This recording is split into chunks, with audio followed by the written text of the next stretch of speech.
Sorry, it's kind of hard to read. I'm not like crying, but it's like. Alright.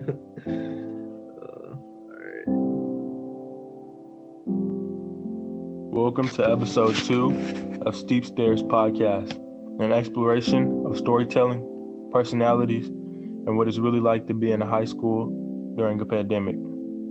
In this episode, we talk about turning points, standing at a crossroads and choosing a path. We interview students about one very crucial moment when they decided to become Scriber. We'll hear from Scriber Lake Senior Dominic Severich and everyone's favorite Vice Principal, Dave Zwashka. Before we continue, this episode comes with a content warning for addiction and its impacts on people we love. If you or someone you love is suffering from addiction, you are not alone. We encourage you to reach out to the SAMHSA National Helpline at 1-800-662-4357 or visit samhsa.gov.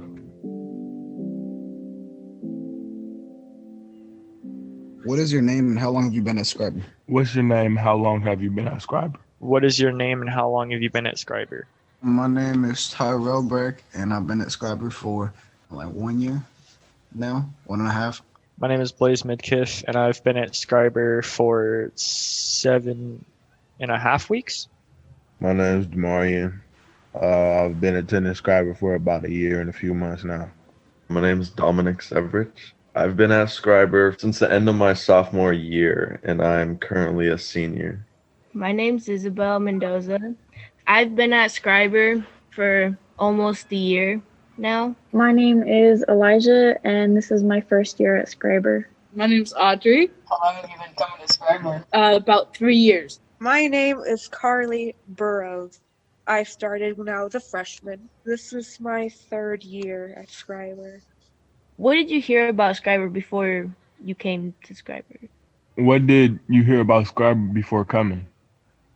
Scriber's where the tweakers go, you know, like the kids that are like tweaking out or doing like drugs in the bathroom. Scriber was like, it was like the outcasts, you know, like all the weird kids went there. My friends said it was a bad place. It's where all like the bad kids go, quote unquote, delinquents and stuff like that. But Scriber was completely different when I went there. I didn't really hear anything about Scriber. I did research, so I kind of learned that it was where people go to when they need to figure out how to graduate, or maybe they're not being successful in the regular school. What made you decide to come to Scriber? What made you decide to come to Scriber? Probably because I was failing in my classes. That's kind of the main reason I moved, because all my schools weren't helping me with anything at all. The school that I was going to was kind of setting me up for failure. I decided that I wasn't going to stay there for my senior year, and this seemed like the best option to be able to graduate on time. I moved from Everett and my mom hit up the district and Scriber seemed the best choice. It's because I dropped out in 8th grade in the first week. And so my mom was like, all right, you're going to go to Scriber. And I'm like, all right, I guess that's pretty cool. In middle school, I had a lot of academic and personal issues, and it really set me back a lot, and it was just too much to handle. Just slacking behind in a regular high school. Wasn't really worried about school. I was more worried about my image, you know, things of that nature. My grades weren't good. I just didn't like school at all. I was skipping class. I hated school, you know. I just skipped like every day. I would just go to school and then leave, like go home with someone. Scriber was just like a fresh start. My sister went there around the same time that I did when she was in high school. So I knew that they could help me out. Has Scriber helped you in any way? How has Scriber helped you? Probably academically. It's just helped me with my math, really, because that's the main thing I've been struggling on. The teachers kind of helped me. They got me doing what I was supposed to do. They helped me understand the material. Scriber is a really good school for me because before I wasn't able to finish all my assignments because I had 6 classes to do multiple assignments for every single day, and that was super overwhelming. For me, passing all my classes hasn't ever happened since like middle school, you know. So Scriber helped me significantly. It also helped me as a person. I built a little more character while being around a new environment like Scriber and the people there. What changed to make you want to go to school more at Scriber instead of skipping class? I had to take advantage of what I had been given. Scribers, so like they take care of you over there. Like, you got Chris giving you like cup of noodles, and like every single day someone's asking you like, how are you doing? Like, you need anything type of thing. So it was just motivating to like go to school every day and see people that you really like and not people who are just trying to teach you something to get their money. Has being at Scriber made you feel any better about yourself? Yes, I've made a lot of really good friends, and they've made me feel really happy. I used to be like a really introverted person, and I still am, but when I'm with my friends, I'm really confident. What does Scriber mean to you? What does Scriber mean to you? At this school, I've never gotten such high grades. I would always actually not have good grades. After joining Scriber, I've had A's and B's, and I guess that helped me mentally. And the teachers are all nice. They can really be one-on-one with the students, and they don't feel like teachers exactly. You can talk to some teachers about your problems. Scriber means a lot to me. Actually, I'm passing all my classes, passed all my classes last year too, sophomore year. Scriber means a lot to me. I am grateful for Scriber because I've met my best friends. I feel like ever since I came to Scriber, I've been a lot more caring, I guess. Scriber is like a family. It's like a place where you can feel comfortable.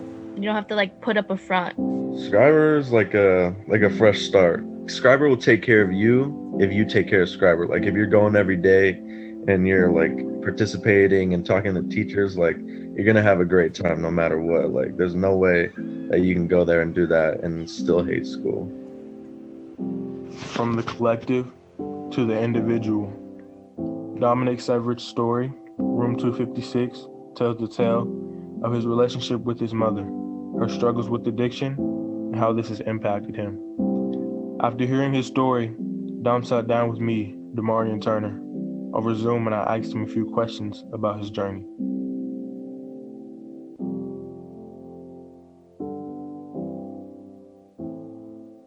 As soon as my mom opened the door to her motel room, I felt a sense of home smelling her favorite candle, Leaves from Bath and Body Works.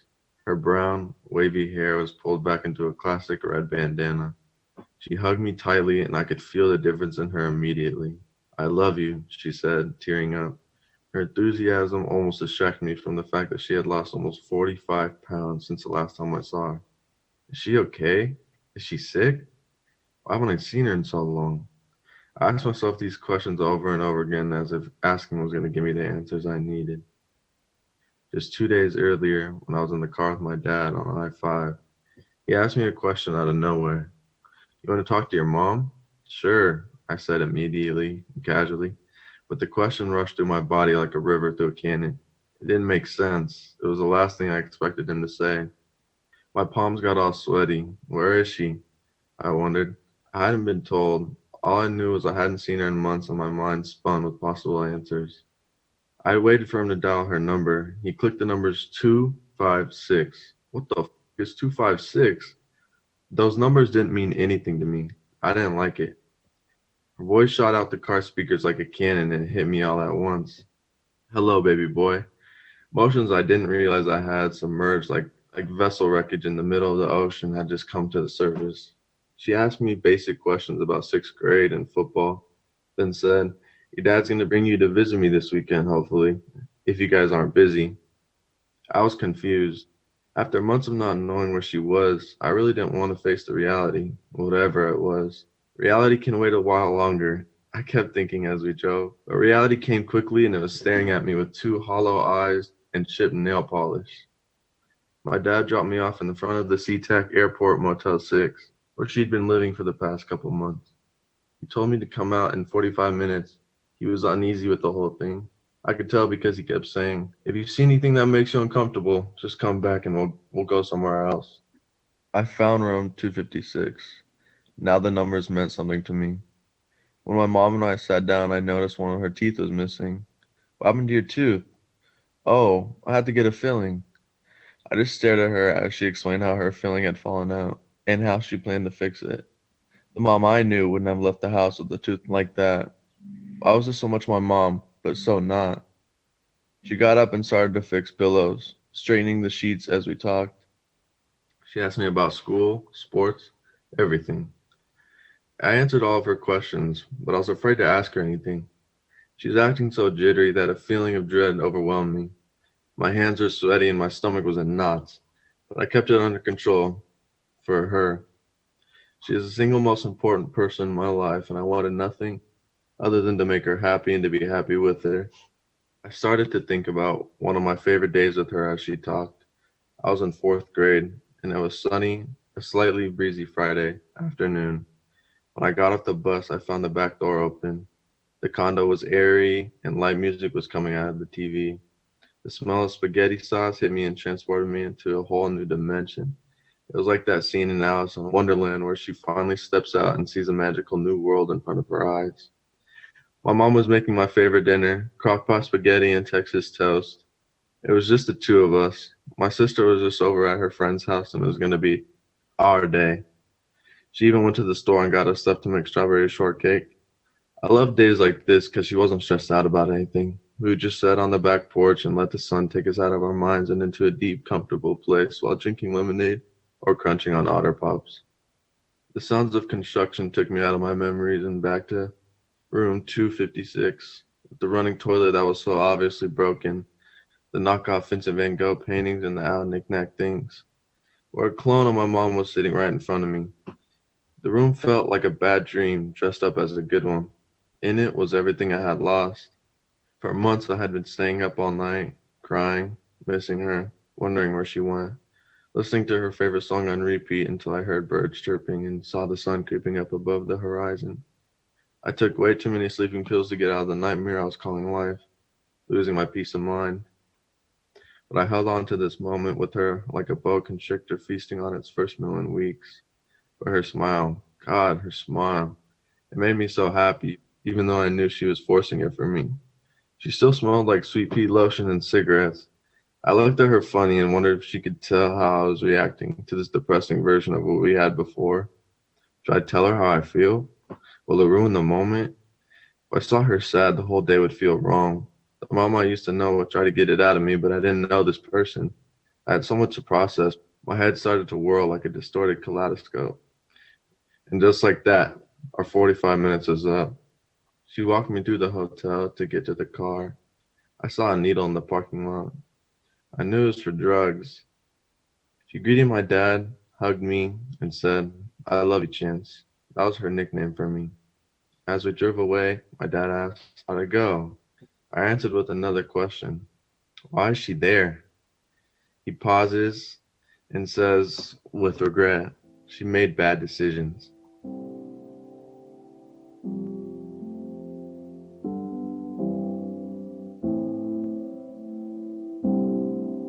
Hey Dom, how you doing? I'm good. How about yourself?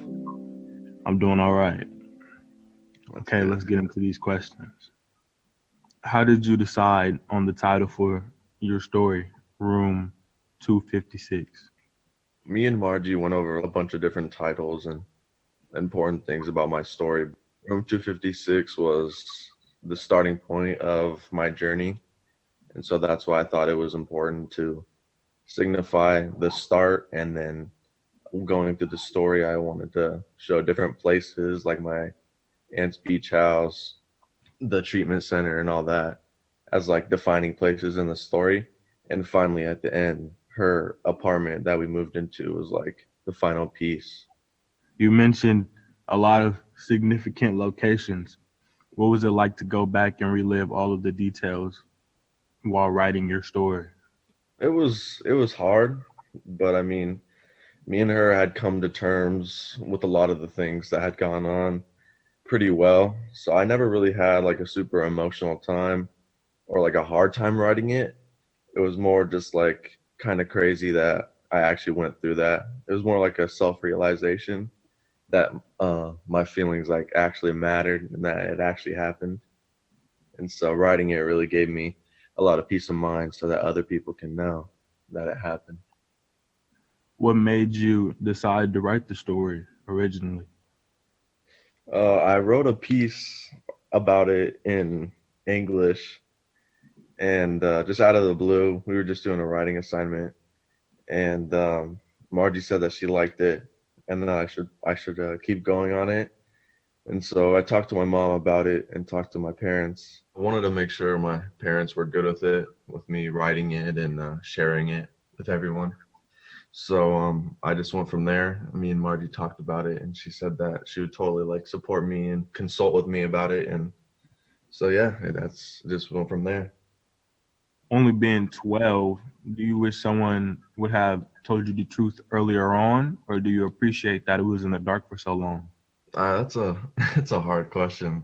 I don't know. I feel like I grew up really fast, but at the same time, I feel like them telling me kind of helped me deal with it better. Just with everything going on, I was really lost, and so not really knowing anything just hurt it more. But knowing at the same time kind of made it so I had to like face reality faster.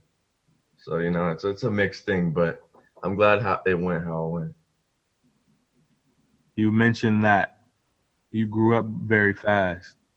Do you think there's a difference between the person that you are now and 12-year-old Dom? Yeah.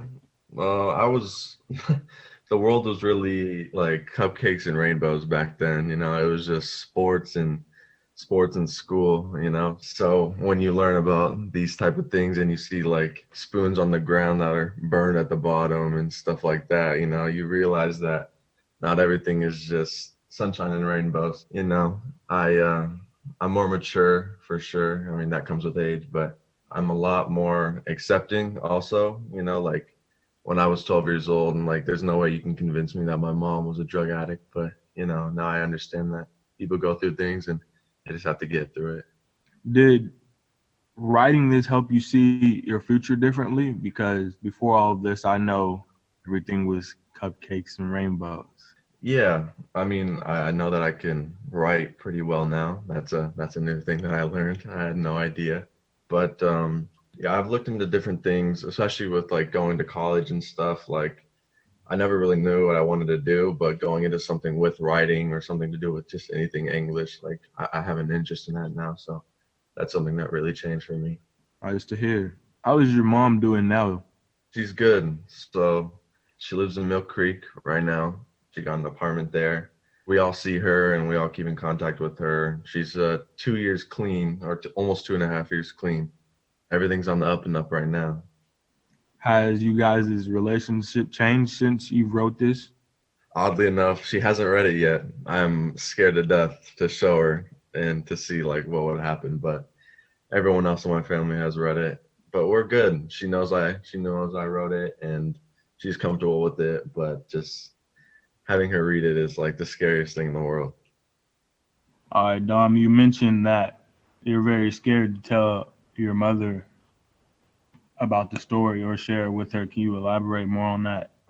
The biggest reason for me, like why I'm so scared to do it, is just because I don't want her to take it like in a wrong way. I know she's like past a lot of the blaming and all that, but I don't want her just to see it as like a big story about like what she did to me, all the wrongs that she's done to everyone else. I want it to be like a growing thing. And so my objective was for it to be like that, but I just don't want her to take it the wrong way and like regress in a type of way. You are a very strong individual that went through a lot of things. What are words of wisdom you would give someone going through the same things? Especially when I was like going through it, I hated hearing people say that I wasn't alone because like that's the only feeling that you feel. But I mean, when it comes down to it, like you really aren't. There's so many people in this world, and like there's so many ways to get help, especially here at Scriber. You just got to talk to someone. It'll get you through it like so much faster and easier. And if I could say one thing, it's like just reach out to someone. Don't sit with yourself because I mean, time goes by fast. So I wasted my whole like 8th grade, freshman, sophomore year just doing nothing. And I wish I didn't, honestly. If I would have just talked to someone, I think my future could have gone a lot differently. But here I am. So you just got to make the best of what you got. Do you think Scriber being a part of this helped? Yeah, a lot. Scriber has like the best support system in the world. Like you could talk to literally any teacher there and they would give you good advice or like give you the resources that you need. But yeah, I definitely think Scriber helped a lot. Is there anything else you would like to say about the topic? Maybe how to avoid things like this? Maybe people you can speak to, anything of that nature? Your counselors, your teachers, really like anyone Scriber wise, they could set you up with someone that you need or just any help. Other than that, I mean, your family, if you have a family or anyone that you're tight with, just talk to them. You know, a lot of people in my family now are just starting to like talk about it because they were in like denial or whatever. But, you know, you still got to be there for people and they'll be there for you. A lot of people you don't expect too. Thank you, Dom. I appreciate you for your time. Yeah, thank you. Thank you. Thank you for taking the time to ask. Dominic's turning point was major, but talking to him left us with a sense of hope for the future. Our next guest gives us the same feeling. Dave Joshua, casual basketball player, really cool vice principal, an all-around great guy. Where does all of his energy come from? Dave sat down with me, Isabel Mendoza, over Zoom, and I asked him a few questions about what makes him tick.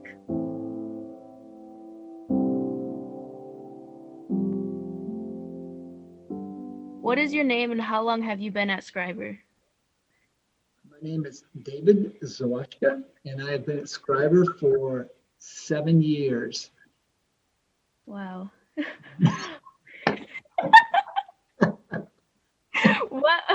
What made you decide to come to Scriber? That's Isabel. I've been in the district for 27 years. I mean, when I first came into the district, I remember I had to dodge and swerve around brontosauruses and pterodactyls and Tyrannosaurus rexes. Yeah. Oh, what made you decide to come to Scriber? Well, Marjie likes to say it's because she told me to. And we did have some conversations 7 years ago about how cool Scriber was, but I'd already known a bit about that because for 1 or 2 years previous, I came to the book readings of the students who had written stories for the book project here at Scriber Lake, and I was just always so impressed with the challenges that our students had overcome. Their resiliency, their strength, their sense of humor, their just sense of optimism in fighting through and coming out the other side of some really difficult situations. And I was so impressed with what I heard and what I saw that I thought, boy, I don't know a lot about Scriber, but I would like to get to know it better. And so when the opportunity came to make a move, I decided to come over to Scriber, and because I just wanted to be around people like that. I was just so impressed and thought, yeah, this is where I'd like to spend the last part of my career. I'm glad you're at Scriber. Oh, well, thank you. Thank you. Me too. What does Scriber mean to you? Well, Scriber, for so many reasons, has become my home. It's a home I never thought that I would deserve, really. It's such a deep and rich place. The students, just like I thought when even before I came to Scriber, when I got to know just a few of them at the book readings, are people who come to Scriber for all kinds of reasons, overcoming sometimes really significant obstacles and challenges to do so. And being in classes with students of classes of maybe 12 to 14 students, I got a chance to get to know people in a way that was much deeper and more profound than I ever could have if there were 35 students in the class, which is the number of students in most classrooms in the Edmonton School District. There's class sizes are big, and Scriber gives people a chance to get to know each other really well. And so the students have become to some degree my family, and the staff has as well. I mean, I just really feel comfortable being a part of the staff here and gotten to know people as friends. And it would be hard to imagine not being at Scriber, because I feel like I've been here a lot longer than 7 years. It feels like it's sort of been my home for a long time. What did you hear about Scriber before coming here? I didn't know that much about Scriber. I mean, there's always stories of places that you've never been that you hear from other people third hand. It's like that game Telephone where you know, rumors get passed and passed and passed, and pretty soon the truth resembles, what you hear resembles nothing of the truth. And so, you know, I really didn't know what to expect, because really the first true interaction I had with Scriber is through Marjie talking to me about students at Scriber, and then attending the book readings and the book signings, where I got to hear and see Scriber students. So my initial impressions were really positive. In fact, one time before I made the decision to come here, Marjie invited me to come over and have lunch with the staff and, you know, observe some classes. And I remember sitting in on one of her classes where students were reading Fences by August Wilson. We had been reading that in my class at the school I came from. And I was so impressed with the depth of discussion and the passion that students had in the conversation that they were having with each other. And I thought, wow, this could be a really cool place to teach, because the discussions are really intense and the number of students is small enough that you can gather around a table and really hash out what the literature means. And so as soon as I saw that, and as soon as I met the staff, and I applied for the position, and I was lucky enough to, you know, to come on board, and I've really been thankful ever since. Well, thank you for your time, Dave. Yes, and Isabel, I will say too, I know this is not one of your questions, but it's just fun hanging out with Scriber students. I mean, talking to y'all in the halls, popping into classes, playing basketball in the gym, playing horse with you at lunch, and trying to keep up with Jimmy, which is impossible, is been a lot of fun, and it's been a real pleasure. So thank you. Thanks for allowing me to relive some really good memories. Yeah.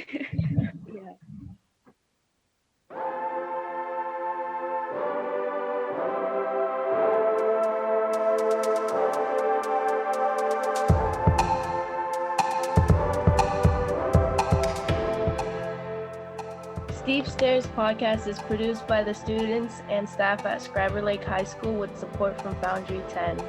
Writing and interviewing done by Blaze Midkiff, Tyrell Burke, Dominic Severich, Noah Del Rio, Marjie Turner, Isabel Mendoza, and Marjie Bowker. editing done by Seamus Lanigan, Kelly Alvarenga Benavides, Amaria Eilertson, Alejandra Alonso Warren, Rachel Ramey, and Chelsea Gorzowski. Original music created by Elijah Kahn. Thank you for listening, and stay tuned in for the next episode. Until next time.